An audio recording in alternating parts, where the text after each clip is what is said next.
ایک مرید نے اپنے پیر سے اپنا خواب بیان کیا۔ میں دیکھتا ہوں کہ میری انگلیاں پاخانہ میں بھری ہوئی ہیں اور آپ کی انگلیاں شہد میں۔ علامت واون۔ پیر جی نے کہا، ہاں ٹھیک تو ہے، اس میں شک تھی کیا ہے، ہم ایسے تھے ہی اور تو ایسا ہے۔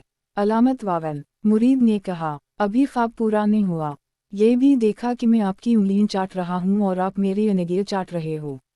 علامت واون۔ پیر بہت خفا ہوئے اور اس کو برا بھلا کہہ کر مجلس سے نکال دیا۔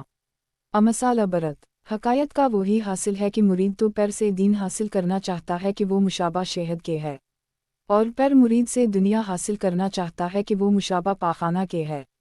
اس حقائق کے مصداق آج کل کے بعض نامناد پیر ہیں جن کے اندر سنت نبوی صلی اللہ علیہ وآلہ وسلم کا فقدان ہے۔ ان کا مقصد عوام سے مال بٹورنے کے سوا کچھ نہیں، اس لیے وہ اپنی شعبدہ بازی کو کرامت کا نام دے کر عوام کو بے وقوف بنا رہے ہیں۔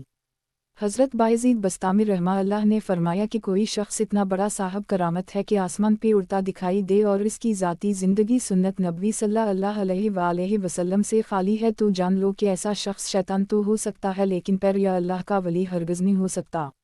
وہ پیر تھی کیا جو رسول خدا صلی اللہ علیہ وآلہ وسلم کی سنتوں کی پاسداری نہ کرے۔ ایسا پیر اپنے ساتھ ساتھ اپنے مریدین کو جہنم کا ایندھن تھی بنائے گا۔ مزید ایسی ویڈیوز کے لیے